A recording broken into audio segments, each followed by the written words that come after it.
31 Mart Azərbaycanlıların soyqırımı günündə o tarixi günlərə ekskurs edib, o tarixi hadisələri bir daha anırıq. Amma insanlar arasında elə bir insan tipi mövcuddur ki, bunlara yaradıcı sənət insanları deyirlər. Bunlar hər zaman hadisələrə biganə qala bilməyən insanlardır və bir bədii münasibət bildirmək üçün sənət əsərləri yaratmağa başlayırlar. Fərqli şəkildə, daha fərqli formatda öz hisslərini, duyğularını ifadə edirlər, belə desək. İstər fırça olsun, istər qələm olsun. Yəni, obrazlı şəkildə, bədii şəkildə həm öz münasibətini bildirir, həm də o hadisələri yaddaşlara həkk etmək üçün bir maarifçilik ideyası həyata keçirir. Bir neçə sujetimiz getdi. Bax, bu cür tarixi hadisələrin mədəniyyətimizdə, musiqimizdə xüsusi olaraq təsiri, əksi. Amma düşünürəm ki, elə qeyd elədiyimiz o məqamı qonaqlarımızla daha ətraflı söhbət eləsək, tam yerinə düşəcək. Xalq rəssamı Arif Hüseynov, çox dəyərli insan və sənətşünas Ziyarət xanım Cabbarova. Xoş gəlmişsiniz. Sabahınız xeyir olsun Arif müəllim. Şadıq sizi görməyə yenidən səhər çağında. Çox sağ olun. Biz həmişə səhər çağında yeni əsərlər, yeni rəssamları görmək istəyəmə mənə çalışıram ki, həmişə burada bir nətər onları təqdim eləyək. Siz də çox kömək eləyirsiniz. Səhər çağında bu gün tanış olacaq. Arif müəllim ümumiyyətlə təsviri sənət tarixində özü bir hadisədir. Çünki onun həyata keçirdiyi ideyalar, bütün əsərləri demək olar ki, tarixin müxtəlif səhifələrini, tarixin müxtəlif mərhələlərini özü də bir obrazlı, bədii şəkildə dilə gətirir. O ki, qaldı vətənpərvərlik mövzusu. Mən bunu heç də sizin əsərlərinizdən ayrı görmək istəmirəm. Adi bir qrafik əsərinizin özündə bir vətənpərvərlik var, Arif müəllim. Və sizin yetişdirdiyiniz tələbələrinizdə, gənc rəssamlar da o mərhələni davam etdirirlər. Bilirsiniz nətərdir, mən bir şey deyim sizə, elə akademiyada dərs deyəndə də gənclərə deyirəm ki, biz müstəqil Azərbaycan Respublikası 30 ildir, gənc rəssam tariximiz var, yeni tarixdir, yeni gözlə baxmaq lazımdır. Rəssamların da özü də o işə yaxından iştirak eləməlidir. Yəni, böyük bir maarifçilik məsələsi bizim boynumuza düşür. Həm yaşlı rəssam, həm də gənclər. Ancaq gənclər daha lazımdır. Çünki onlar tarixi bilməlidirlər. Öz həmkarlarına rəsm əsərləri ilə çatdırmalıdırlar. Bax, bu əsas məsələdir. Ondan sonra Azərbaycanı onsuz tanıyırlar. Onda tarixi gənclər bilsə, gələcək əsərlərdə olacaq. Bugün o üç rəssamın ki, bunlar tarixlə əlaqədərdir, Azərbaycan tarixi ilə. Özdə bilirsiniz ki, bu il 44 günlük müharibənin 25 illiyi gəlir qabaqda, noyabr ayında. Yəni, mən hesab edirəm ki, böyük sərgilər olacaq. Onu da deyim ki, Azərbaycan Rəssamlar İttifaqının bu il 85 illiyi keçiriləcək, rəssamlar hazırlaşırlar, əsərlər, rəsmlər. Yəni, bunun içərisində mənə gəlir ki, 30 il ərzində çəkilən rəsmlər bir yerə yığışacaq, gənclərin öz sərgisi olacaq. Yaxşı mənada bir rəqabət var. Rəqabət olmalıdır. Başqa cür olmuş, rəssamlar həmişə rəqabətlədir də.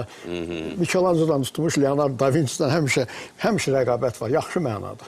Yaxşı mənada. Ona görə bugün də mən çox sevinirəm ki, çox maraqlı rəssamları dəvət eləmişsiniz. Sizə təşəkkür edirəm. Çünki gənclərə, indi yaşlıları tanıyırlar, tanımırlar, gəncləri tanımalıdırlar. Bu gəncləri tanıyanda bizim sənətşünas Ziyarət Cabbarova da demişəm, onlarla sən böyüyünən, onların haqqında yaz, onları təbliğat elə.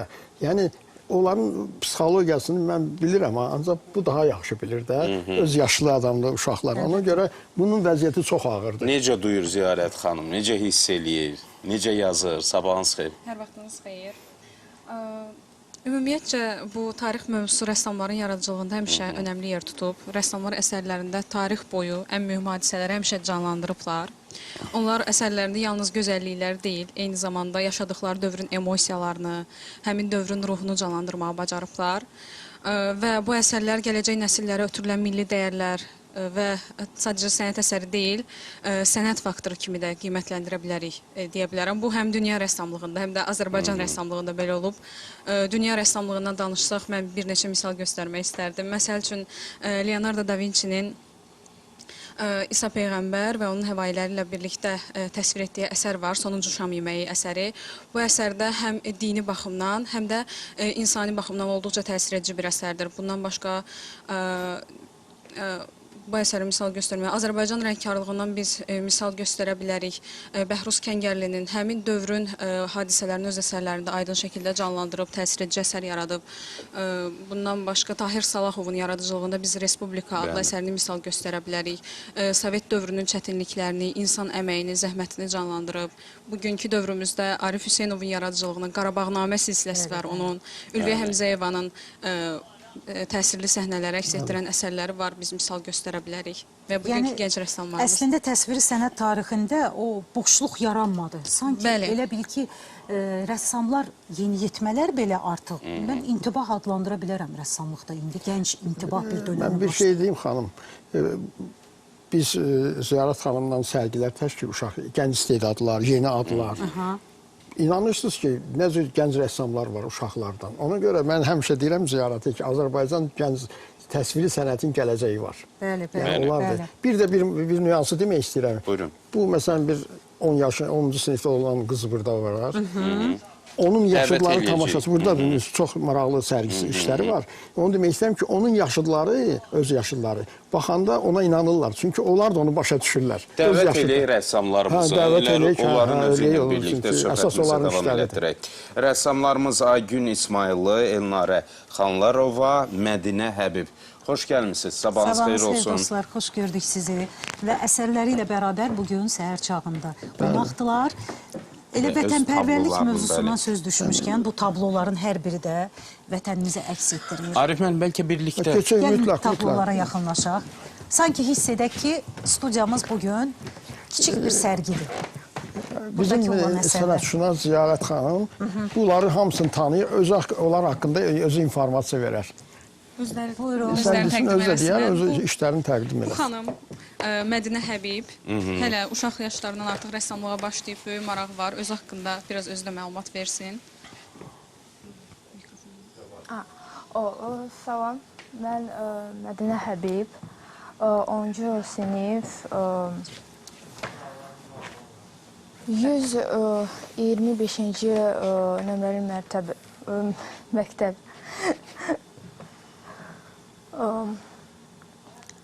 Arif müəllimin dediyi 10-cu sinif şagirdi. Bəli. Çox gözəl işləri var. Özüm çox istedadlı xanımdır. Qələmlə işləyir, qrafik əsərlər yaradır. Onun ştrixləri, onun profesional, yaşına görə çox profesional əsərlər. Burada Alban kilsəsi səhv eləmirəmsə təsvir olunur. Kəlbəcərdədir. Kəlbəcər Alban. İnşallah ayrıca eləyəcəyik. Alban məbədi və digər. Bunlar isə İtaliyaya getmək istəyir. Bunlar isə, necə demək, mən oradaydım və bunu gördüm, sonra... Tarixi tikirlər, bəli.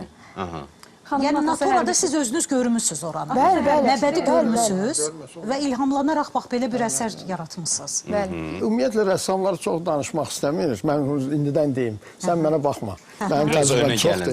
Yəni, onlar görürsünüz ki, rəsmdə çox şeylər deyirlər, onu deməkdən başqa, bilirsiniz. Artıq rəsm özü öz sözünü deyir. Düz deyim Mədinə? Ümumiyyətlə, dəfələrlə bizdə olub da, Arif müəllim. Rəssamlar danışmağı yox, elədir, çünki nə istəyiblər onu. Normalda alışmışıq. Yox, yaxşıdır. Növbəti əsərlə bağlı məlumat verək. Zəfər xanım, buyurun. Bu rəssam, bu əsərlərin müəllifi Elnarə Xanlarovadır rəssam. Hər iki tablo. Bəli, hər iki tablonun müəllifidir. Əsərlər kətan üzərində yağlı boya texnikası ilə təsvir olunub. İşğal altından azad olmuş torpaqlarımızı təsvir edib xanım. Həm yağlı boya, həm qrafik əsərlər var. Bəlkə Elnarə xanımın özü ifadə eləsin, buyurun. Deməli, kətan üzərində yağlı boya əsərimdir. Burada Qarabağ azad olmuş, yəni Şuşanı, Xudafərin körpüsünü, tarixi abidələrini göstərmişəm. Əsərin üzərində dəmir yumruq, al-əlvan günəşini, sonra millilik rəmzi olan milli musiqi alətlərimizi, milli xalçamızı, Qarabağ atımızı, Qarabağın rəmzi olan Xudafərin xarı bülbülü əks etdirmişəm. Bir də təbiətin, Qarabağın zəngin torpaqlarını göstərmişəm bu əsərimdə, bu tablomda. İkinci tablomda yenə də kətan üzərində yağlı boya əsərimdir. Gördüyünüz kimi, yəni Qarabağ cıdır düzüdür. Səttar Bəhruzadənin eyni ilə olan işidir. Sadəcə burada Səttar Bəhruzadənin özünü əks etdirmişəm bu əsərimdə. Gözəl, maraqlı. Necə qiymətləndirirsiniz? Mən indi deyim sizə də, bax bu Qarabağın xəritəsidir. Belə başa düşün, hə? Hər şey, indi eksperiment elə axtarışlar, mən demirəm ki, indi gələcəkdə bir başqa cür, ancaq Elranın çox gözəl qrafik əsərləri var. Onlar bu saat bura çətindir təşkil edir. İnşallah çox gözəl mən qrafik əsər, mən özüm qrafikam, ona görə mənə yaxındır. Ancaq bu əsərlər bir axtarışdır. İndi bəzən alınır, bəzən alınmır, o öz işimizdir. Ona görə qrafikləri göstərir, çox yaxşı əsərləri var qrafika. Tamaşaçılar izləyir hal-hazırda Arif müəllim, o qrafik əsərləri. Bu işləri göstərir. Ümumiyyətlə, kiçik bir tabloda böyük, miqyasca böyük bir mövzunu çatdırmaq o çətindir. Ümumiyyətlə, belə deyirlər də, qısa danışmaq istedadın şeyidir də. Rəssamlıq elə, biraz qısa danışsa daha da yaxşı olur. Öz fikrini əl işi ilə nümayiş elətdirir. Digər tablomuza keçid alaq. Bəli, bu əsərin müəllifi isə Aygün xanımdır, Aygün İsmayıllı. Onun əsərində yenə ketan üzərində yağlı boya texnikası ilə təsvir edib. Bu əsərdə Qarabağda əldə olunmuş zəfər səhnələrimizi, döyüş səhnələrini Zəfər yoludur. Əməlli başda o həyəcanlı səhnə, Zəfər döyüş səhnəsi. Əslində, rəng çalarlarından o həyəcanı hiss eləmək mümkündür. Buyurun, eşidik sizi. Mən Azərbaycan Rəssamlar İttifaqının üzvüyəm, prezident təqaüdçüyəm, Pedaqoji Universitetinin həm bakalavr, həm magistr məzunuyam. Pedaqoji Universitetdə ilk dəfə mənim fərdi sərgim keçirilmişdir və bu sərgi Ulu Öndər Heydər Əliyevin anadan olmasının 90-cı il dönümünə həsr olunmuşdur. Mənim əsərlərim Türkiyədə, Almaniyada və digər başqa ölkələrdə Azərbaycanı təmsil etmişdir. Bu əsərimdə Qələbə adlı əsərimdir.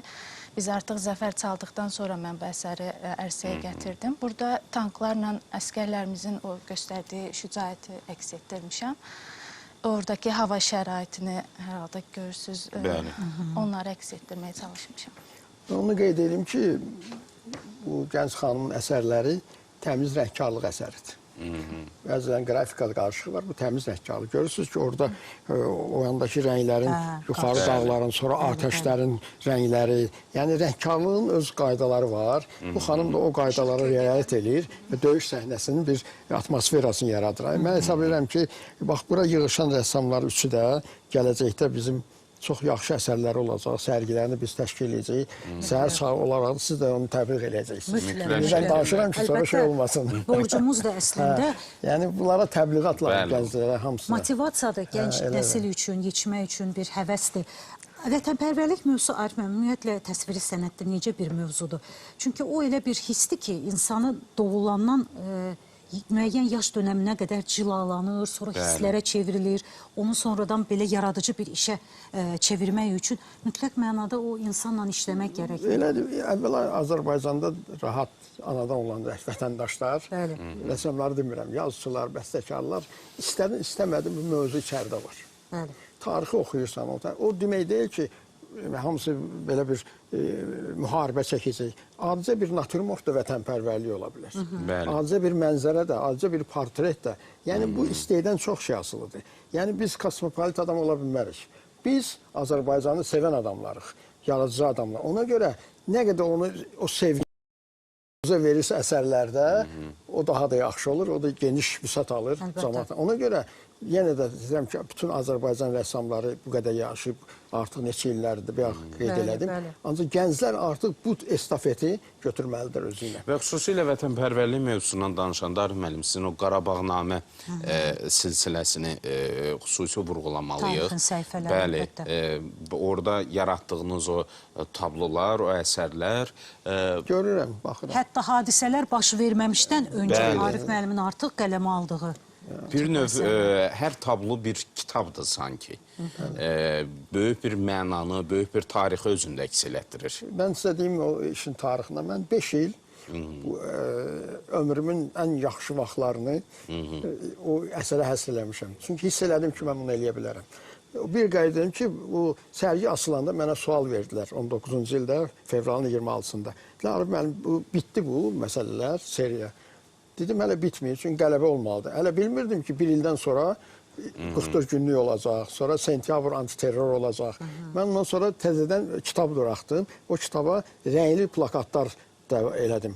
Qələbə günləri, qələbə biz qalibik, komandan 5 dənə rəngli rəsmlər də elədim. Ondan sonra gördüm nəsə var. Bir gün də getdim Ağdama. Ağdama elə təzə keçdik. Getdim gördüm dağıntı, indi də maşallah işte tanımaq olmur. Ağdamı gəzdim elədim, o daşlara baxdım elədim. Orada bir əsər yaratdım, triptix. Ağdama həsr alınmış.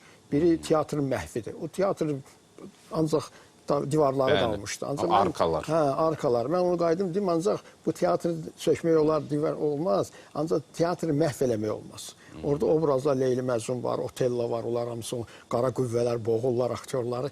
Belə bir şeydir. Sonra üç hilsdən ibarət idi. Biri də Ağdamda Azan, Azad Azan. Bax, o da bir maraqlı idi. Özü bizim cavan uşaqlar hərdən belə kreativ söhbət eləyirlər ki, biz çatdırmırıq da. Dedim, mənim də oğlum da rəssamdır, Orxan. Dedim, mən də bir kreativ məsələ var. Dedi, nədir? Dedim, xahiş elədim Emil Hüseynovdan, o vaxt Qarabağda, indi də iş çalışır. Dedim, Emil müəllim, mən istəyirəm bu divarların, o sınmış divarlar teatrın, orada mən bu əsərlərin təqdimatını keçirdim. O da çox razı oldu, çox keçdi elədi. Sonra o əsərləri mən Ağdama hədiyyə elədim, muzeydə olacaq orada. Sonra gəldim, dedim ki, siz hələ bir sizsə kreativ, mən də bu yaşda kreativ işlərlə məşğulam. Əslində ən böyük kreativ yanaşma böyük sənətkarlardan gəlir, gənclər. Yəni, bunlar da var. Zamanlar biraz təşəbbüskar olmalıdır, gedməlidirlər. Bax, Qarabağ, hər Kəlbəcər var, Cəbrayıl var. Yəni, o daşları görmək lazım. O telefonla, televizorla, qəzetlə onu hiss eləmirsən. Sən Ağdamda gördüm, o qəbristanlığı qazıyıblar, belə vandalizmlə. Məsələn, o mənə çox təsir elədi. Daşlara bax, ancaq o daşları mən televizorda hiss eləmirəm. Yəni, adıb getməlidir. O enerjini canlı hiss eləmirəm. Mən deyirəm ki, gələcəkdə orada hər rayonda qaleriyalar olacaq, onu mən şübhə eləmirəm. Yəni, muzeylərdə o əsərlər, baxın, çəkilən əsərlər, bundan sonra çəkilən Kəlbəcərdə, Cəbrayılda, muzeylər olacaq. Ya diyarşünaslıq, ya qaleriyalar. O əsərlər orada yığılmalıdır. Orada insanlar yaşamalıdır. Adətən rəssamlar zəmanəsinin rəssamı olur. Arif müəllim isə artıq müjdə verən rəssamdır. Yəni, gələcəklə bağlı olan planlar görür artıq necə olacaq. Bu Qarabağnamə əsərində. Mən hesab edirəm ki, bir vaxt gələcək, görürsünüz də 2 ildə nə qədər deyil. Mən Ağdamı tanımıram indi. Yəni, onlar olacaq. Orada o əsərlər hamısı rəssamların emalatxanasında yox, o muzeylərdə olmalıdır. Cəbrayılda, Kəlbəcərdə, Şuşanın özündə.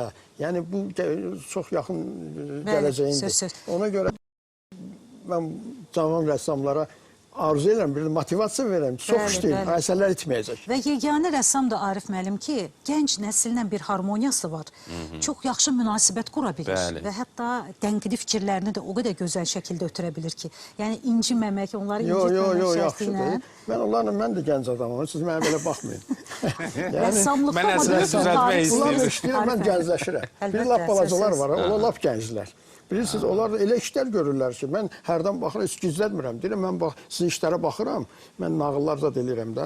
Dedim, valla, siz məndən yaxşı işləyirsiniz nağıllar. Amma tövsiyələriniz də olur da. Təbii, o da olacaq da. Hərdən qulaq asırlar, hərdən bir. Hərdən bir. Hərdən bir. Düşünürəm, bu da normaldır. Hər rəssamın öz fərdi yaradıcılığı, baxış tərzi, istiqaməti olduğu kimi, amma bəhrələnmək də vacibdir. Zərfət xanım, sizi istərdik dinləyək. Çünki qarşıdakı olan elə bayaq gözəl bir möhtəşəm tarixlər qeyd etdi və Arif müəllimin o qeyd etdiyi Rəssamlar İttifaqının yubileyi yaxınlaşır. Bu ildə olmalıdır. Və qələbəmizin 25 illiyi, yəni bütün bunlarla bağlı olan yəqin ki, tədbirlər planı olacaq. Mən onu da qeyd edeyim ki, sözü kəsirəm, hələ bu məsələ Azərbaycan rəssamlarının 85 ilinə hədiyyədir.